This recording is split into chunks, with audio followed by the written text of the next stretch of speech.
ఇంకా న్యాయం జరగాలని చూసి ఎలా న్యాయం జరగకపోతే ఆడపిల్లలకి జరిగిన అన్యాయాలు అందరూ చేస్తూనే ఉంటారండి. ఇంకా ఇప్పటికే బోర్డు జరుగుతూ ఉన్నాయి, ఇంకా జరుగుతాయి, కానీ ఏ పిల్లలకి న్యాయం జరగదు. రిజిస్ట్రేషన్ కేసులోని ఇన్ని సాక్ష్యాలను ప్రొసీడ్ చేసినా సరే న్యాయం జరగలేదంటే న్యాయం జరుగుతుందని ఆశ అస్సలు నాకు ఇంకా లేదు. 9 సంవత్సరాల నుంచి ఈరోజు జరుగుతుంది, ఏం జరుగుతుందని ఇప్పటి వరకు వెయిట్ చేసాము. ఏం మాట్లాడమంటారండి, మాట్లాడటానికి ఏమీ లేదు, అంతా అయిపోయింది.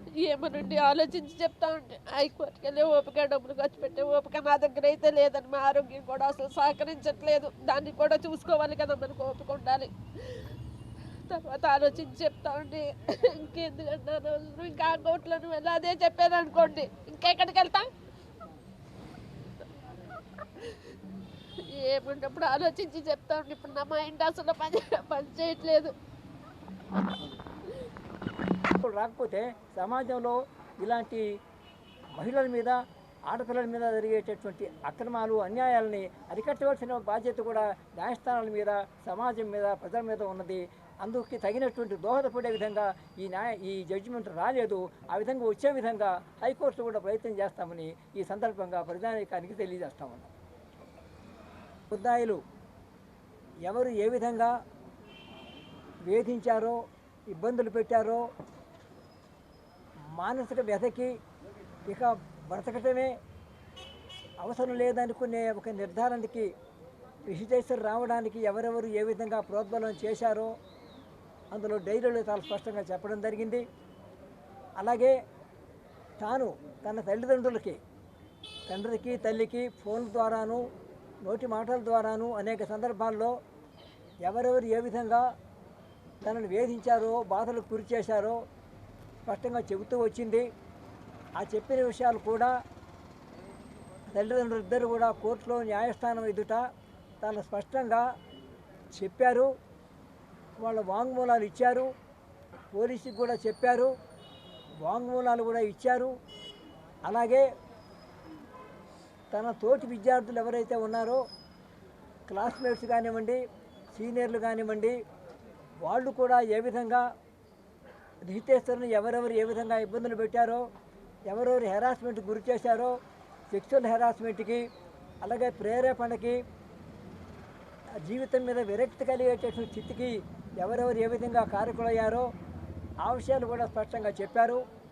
అంతేకాకుండా తండ్రి గారు అయినటువంటి మురళి గారు, ప్రిన్సిపాల్ అయినటువంటి A4, ఈ కేసులో A4 బాబురావు గారు, ఆయనకు కూడా కంప్లైంట్ చేశారు. కంప్లైంట్ చేసిన తర్వాత కూడా ఎటువంటి చర్యలు తీసుకోలేదు, నిర్లక్ష్యం వహించారు. అలాగే A1గా ఉన్న ఒక సీనియర్ అమ్మాయి ఈ మొత్తం పరిస్థితులకి ప్రోద్బలం చేసింది. ఆ సాక్ష్యం కూడా చాలా స్పష్టంగా డైరీస్లో రిజిస్ట్రేషన్ రాసింది. అలాగే మిగతా విద్యార్థులు హాయిలాండ్లో ఒక ఫ్రెషర్స్ డే లాగా చేసి ఆ రోజున ఏ విధంగా ఆ రిజిస్ట్రేషన్ని ఆ ఇద్దరు ముద్దాయిలు అలాగే మిగతా వాళ్ళు ప్రోత్సాహంతో ఏ విధంగా ఆ అమ్మాయిని సెక్సువల్ హెరాస్మెంట్ గురి చేశారో, మానసిక వ్యవస్థకు గురి చేశారో అవన్నీ కూడా చాలా పొసకొచ్చినట్టుగా రాసింది. అలాగే సాటి విద్యార్థులు కూడా కోర్టులో చెప్పారు. కాబట్టి ఈ కోర్టులో ఇన్వెస్టిగేషన్ కూడా చాలా సమర్థవంతంగా జరిగింది. ఈ కేసులో చాలా విపులంగా సాక్ష్యాలు 30 మందికి పైగా సాక్ష్యాలు చెప్పారు. అలాగే డాక్యుమెంట్స్ మార్క్ చేశారు, ఎంఓస్ కూడా మార్క్ చేశారు. చాలా పకడ్బందీగా కేసు విచారణ జరిగింది. విచారణ జరిగిన తర్వాత ఆర్గ్యుమెంట్స్ కూడా చాలా విపులంగా ఆ కేసులో స్పెషల్ పీపీగా నేను, అసిస్టెంట్ స్పెషల్ పీపీగా మల్లికార్జునరావు చాలా విపులంగా ఆర్గ్యుమెంట్స్ చాలా విపులంగా చెప్పాము.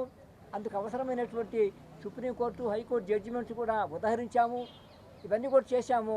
ఈ కేసులో తప్పనిసరిగా కన్విక్షన్ వస్తుందని, న్యాయం జరుగుతుందని, రిజిస్ట్రేషన్ మరణానికి కారకులైన వాళ్ళని శిక్షిస్తారని కోర్టు వారు మేము గట్టి అభిప్రాయంతో ఉన్నాము. అయితే ఈరోజు జడ్జిమెంటు పూర్తిగా కేసు కొట్టేసినటువంటి జడ్జిమెంటు అదనపు 5వ పోక్సో ఇన్ఛార్జ్ కోర్టు వారు చెప్పారు. మేము చాలా స్పష్టంగా అనుకున్నది ఏంటంటే, నేను చాలా స్పష్టంగా ఈ కేసులో న్యాయం సక్రమంగా జరిగి ఉండవలసింది, కానీ న్యాయం జరగలేదు. ఫ్యాక్ట్స్ని కానీ న్యాయపరమైన అంశాలని కానీ కరెక్ట్గా చట్టబద్ధంగా కనుక అప్రిషియేట్ చేసి ఉంటే ఈ కేసులో తప్పనిసరిగా నేరస్తులకు శిక్ష పడి ఉండాల్సింది. కానీ న్యాయమూర్తి గారు ఆ ఫ్యాక్ట్స్ గురించి కానీ, లీగల్ పొజిషన్స్, న్యాయపరమైన అంశాల గురించి కానీ సక్రమంగా ఆలోచించలేదు, సక్రమంగా అర్థం చేసుకోలేరు. కనుక ఈ జడ్జిమెంట్ సరైన జడ్జిమెంట్ కాదు. ఈ జడ్జిమెంట్ న్యాయంగా వచ్చినటువంటి జడ్జిమెంట్ కాదు. ఈ జడ్జిమెంట్ ద్వారా న్యాయం జరుగుతుంది అనుకుంటే ఆ న్యాయానికి అన్యాయమే జరిగింది కానీ న్యాయం జరగలేదు. అందుచేత ఈ ఈ జడ్జిమెంటు సరైనది కాదు. కాబట్టి ఇంకో అంశం కూడా చెప్పాలా. ఈ అంశం ఒక సందర్భం హైకోర్టు కూడా వెళ్ళింది. హైకోర్టులో కూడా ఈ విషయం చర్చకొచ్చింది. చర్చకొచ్చినప్పుడు ఆ జడ్జిమెంట్లో ఆ ఆర్డర్లో కూడా కొన్ని అంశాలు చాలా స్పష్టంగా చెప్పడం జరిగింది. అవి కూడా పరిగణనలోకి తీసుకున్నట్టుగా ఈ జడ్జిమెంట్లో మనకి ఇప్పుడు కనపట్లేదు. అయితే జడ్జిమెంట్ ఇంకా పూర్తిగా నేను చదవలేదు. జడ్జిమెంట్ పూర్తిగా చదివిన తర్వాత దాని మీద స్పెషల్ పీపీగా నా అభిప్రాయాన్ని పోలీస్ డిపార్ట్మెంట్ వారికి, ఇన్వెస్టిగేషన్ వారికి తెలియజేస్తాను.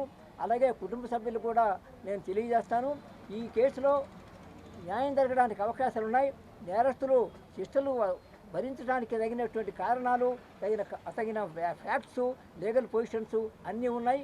అందుచేత ఇది ఖచ్చితంగా హైకోర్టుకు అప్పీల్ చేయవలసినటువంటి కేసుగా నేనైతే అభిప్రాయపడుతున్నాను. స్పష్టంగా ఆ అభిప్రాయాన్ని నేను పోలీసు వారికి కూడా రాతపూర్వకంగా తెలియజేస్తాను. అలాగే తల్లిదండ్రులు కూడా ఎక్కడే ఉన్నారు వాళ్ళకు కూడా నేను తెలియజేస్తున్నాను. వాళ్ళు ఏ విధమైన నిర్ణయాలు తీసుకోవడానికి వారు ఆ నిర్ణయం తీసుకుంటారు. మేము చెప్పేది ఏంటంటే స్పెషల్ పబ్లిక్ ప్రాసిక్యూటరా, ఈ కేసులో చాలా న్యాయం జరగవలసినటువంటిది న్యాయం జరగలేదు. న్యాయం కోసం పోరాటం అనేది, న్యాయ పోరాటం తప్పనిసరిగా చేయవలసి ఉంటుంది.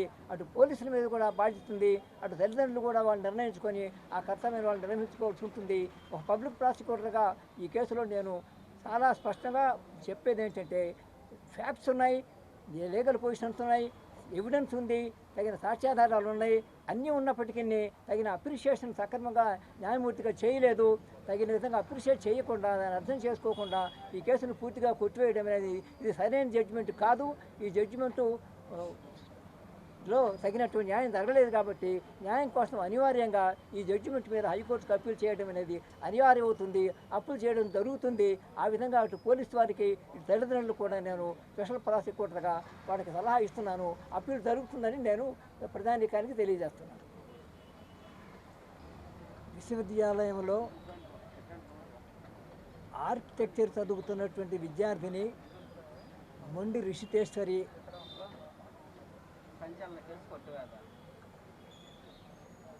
2015లో బలవన్మరణానికి అనగా ఆత్మహత్యకు గురై మృతి చెందింది.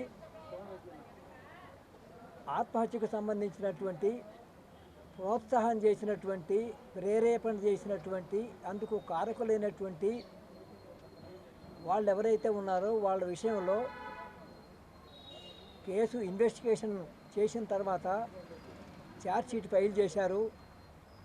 ఆ ఛార్జ్షీట్లో ఆధారాలుగా ఆ అమ్మాయి తండ్రి మురళి గారు ఇచ్చినటువంటి ఎఫ్ఐఆర్తో పాటుగా రిషితేశ్వర్ రాసినటువంటి డైరీలు చాలా స్పష్టంగా ఉన్నాయి. ఆ డైరీస్లో ఎవరెవరు ఏ విధంగా తనను ర్యాగింగ్ చేశారో, తనని వేధించారో, తనని అవమానాలు పాలు చేశారో, తనని మానసిక వ్యధకి గురి చేశారో, తను ఆ పరిస్థితుల్లో ఏ పరిస్థితుల్లో ఆత్మహత్య చేసుకోవాల్సి వచ్చిందో చాలా స్పష్టంగా డైరీస్లో రాసింది. ఆ డైరీస్ అన్నీ కూడా కోర్టు ముందు దాఖలు చేయడం జరిగింది.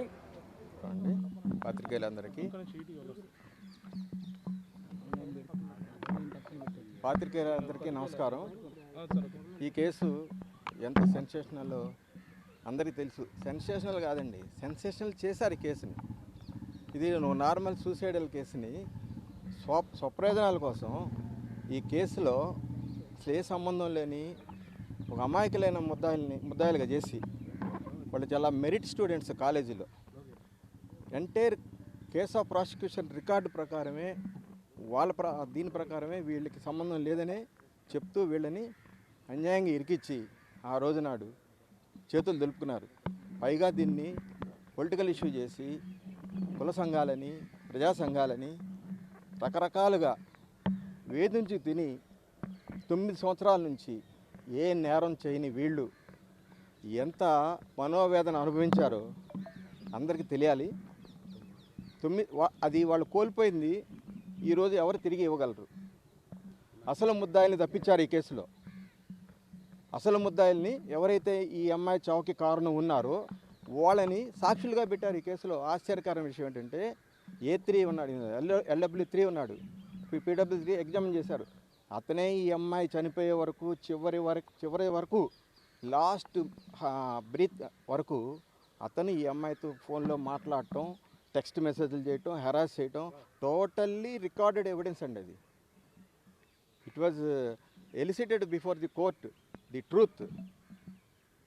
వీళ్ళకి ఆ అమ్మాయితో చనిపోయే ముందు 3 నెలల నుంచి కానీ అంత ముందు నుంచి కానీ వీళ్ళకి ఎటువంటి సంబంధం లేదండి.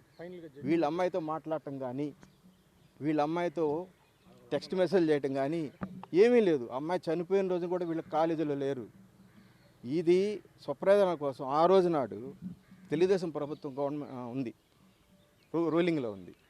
ఆ రోజు ఈ గవర్నమెంట్ని ఇబ్బందిలో పెట్టాలని మన రోజా గారు లాంటి వాళ్ళందరూ కూడా దీన్ని సెన్సేషన్ చేసి మాట్లాడితే అసెంబ్లీలో రిజిస్ట్రేషన్ కేసు అని చెప్పి లేని అవన్నీ క్రియేట్ చేసి వాస్తవాన్ని వక్రీకరించి ఈ కేసులో అసలు సంబంధం లేని అమాయకులను తీసుకొచ్చి ఇరికిచ్చి ఈ ప్రాసిక్యూషన్ వాళ్ళ మీద చేయించారు. వాళ్ళు 9 సంవత్సరాల నుంచి ఎంతో మనోవేదనకు గురై వాళ్ళ స్టడీస్ కానీ వాళ్ళ కెరియర్ కానీ ఇబ్బంది ఎవరు ఇస్తారు ఈ రోజు నాడు? ఎవరు తిరిగి ఇవ్వగలరు? స్వప్రయోజనాల కోసం, రాజకీయాల ప్రయోజనాల కోసం వీళ్ళు ఇరికిచ్చారు ఆ రోజు నాడు. That is established fact. నేను ఈరోజు రోజా గారిని అడుగుతున్నాను, మీరు రండి, వాస్తవాలు తెలుసుకోండి. ఇప్పటికైనా కళ్ళు తెరవండి. మీ రాజకీయాల కోసం ఎవరో జీవితాలను మీరు ఎట్లా బలి చేస్తారండి? కరెక్ట్ కాదు కదా అది. ఎవరి జీవితం వాళ్ళది. వాళ్ళ జీవితాల్లో మీరు దూరేసి మీ స్వప్రయోజనాల కోసం, మీ రాజకీయ ప్రయోజనాల కోసం ఆ రోజు నాడు చంద్రబాబు నాయుడు ప్రభుత్వాన్ని ఇబ్బంది పెట్టాలని దీంతో వీళ్ళని ఇరికిచ్చారు మీరు. ఇది ఎంత అన్యాయం అండి ఇది. ఎవరు తిరిగిస్తారు? రోజా మేడం మీరు ఏమైనా తిరిగిస్తారా? మీరు కానీ మీ పార్టీ తరఫున, పార్టీ గురించి నేను మాట్లాడలేదు ఇక్కడ. దీన్ని పొలిటికల్ కలర్ వేసి చేశారు కాబట్టి నేను మాట్లాడాల్సి వస్తుంది. నేను కేసు పరంగా అయితే నేను మాట్లాడాలి, నేను ఒక డిఫెన్స్ కౌన్సిల్గా నేను మాట్లాడాలి. బట్ ఏం జరిగింది కేసులో? వాళ్ళకి ఏం సంబంధం లేదు, వాళ్ళని తీసుకొచ్చి ఇరికిచ్చారు. ఎందుకు ఇచ్చే తర్వాత ఇన్వెస్టిగేషన్లో మెటీరియల్ వచ్చింది, వీళ్ళకి సంబంధం లేదు, పలానా వ్యక్తులు ఒక నోకరాజు అనేవాడు ఉన్నాడు, ఈ అమ్మాయి పట్ల అసభ్యంగా ప్రవర్తించాడు, జితేంద్ర అనేవాడు ఉన్నాడు, వాడు ఈ అమ్మాయిని చివరిదాకా ఎమ్మడబడ్డాడు చనిపోయే వరకు. ఇవన్నీ కూడా ఇన్వెస్టిగేషన్లో వచ్చినాయి. కానీ సప్రెస్ చేసి ఛార్జ్షీట్లో ఏమీ మెన్షన్ చేయకుండా, వాళ్ళని ఎక్యూజ్డ్గా చూపించకుండా, ఒకరిని సాక్షిగా పెట్టకుండా తీసేసి మొత్తం మీద 37 మంది సాక్షులను విచారించారు, ఐఓలతో సహా. ఐఓలు కూడా సెల్ ఫోన్లు సీజ్ చేశారు. ఎవరు? ఈ ముద్దాలి సీజ్ చేశారు, ఈ జితేంద్ర అనేవాడిది సీజ్ చేశారు, డిసీజ్డ్ రిషితేశ్వర్ది సీజ్ చేశారు. వీళ్ళ సెల్ ఫోన్లో ఏం మెటీరియల్ లేదు, అది ఎక్కడా రివీల్ చేయలేదు. వీళ్ళది ఉంది, ఎవిడెన్స్ ఉంది. అది కోర్టులో ఫైల్ చేసే వరకు అది బయటికి తానిలా. కోర్టులో జడ్జి గారు ముందు అది ఓపెన్ చేశారండి, ఆ సీడీలు తీసి అప్పుడు మాకు కాపీ సప్లై చేశారు ద టైమ్ ఆఫ్ ట్రయల్. అప్పుడు మా వాస్తవం మేము చూసుకుని ఏం జరిగింది అని చూసి దాని ప్రకారం మేము డిఫెన్స్ చేసాము. This is fact. వాళ్ళ రికార్డే, ప్రాసిక్యూషన్ రికార్డే. తర్వాత ఇంకో విషయం ఏంటంటే, ఇక్కడ స్పెషల్ పీపీగా వై కోటేశ్వరరావు గారు వేశారు. ఆయన ఈ కేసులో మొదటి నుంచి కూడా తనే ఒక పబ్లిసిటీ కోసం, తను ఒక సామాజిక న్యాయం కోసం పోరాడే వ్యక్తిలాగా అమాయకులను తీసుకొచ్చి from the date of filing of FIR ఆయనే ఉండి మొత్తం ప్రాసిక్యూషన్ అంతా దగ్గరుండి చేయించి వీళ్ళ అమాయకులుగా తీసుకొచ్చి ఇరికిచ్చారండి. ఇది వాస్తవం. ఈ రోజు నాడు కూడా వాళ్ళు కోర్టులు ఇన్ఫ్లుయెన్స్ చేయాలని చూస్తున్నారు, అది కరెక్ట్ కాదు. కాబట్టి ఇది జడ్జి గారు అన్ని పూర్వాపరాలు 9 సంవత్సరాల నుంచి 4-5 జడ్జిలు మారారు. అందరూ కూలంకషంగా చూసి ఈ కేసుని ఎగ్జామిన్ చేసి సాక్షులను విచారించి ఆర్గ్యుమెంట్స్ కూడా 2 నెలలు జరిగింది. మొత్తం చూసి వీళ్ళదేమీ తప్పు లేదని, వీళ్ళు నేరం చేయలేదని ఒక బెనిఫిట్ అవుట్ ఆఫ్ డౌట్ మీద వాళ్ళని ఈరోజు వాళ్ళ మీద కేసు కొట్టేయడం జరిగింది. కాబట్టి నేను ధన్యవాదాలు చెప్తున్నా. ఒక న్యాయం రక్షించబడింది, కాపాడింది ఒక న్యాయవాదిగా నేను చాలా ఆనందపడుతున్నాను. థ్యాంక్ యూ అండి. నేను ఒక రేటు వరకు అండి.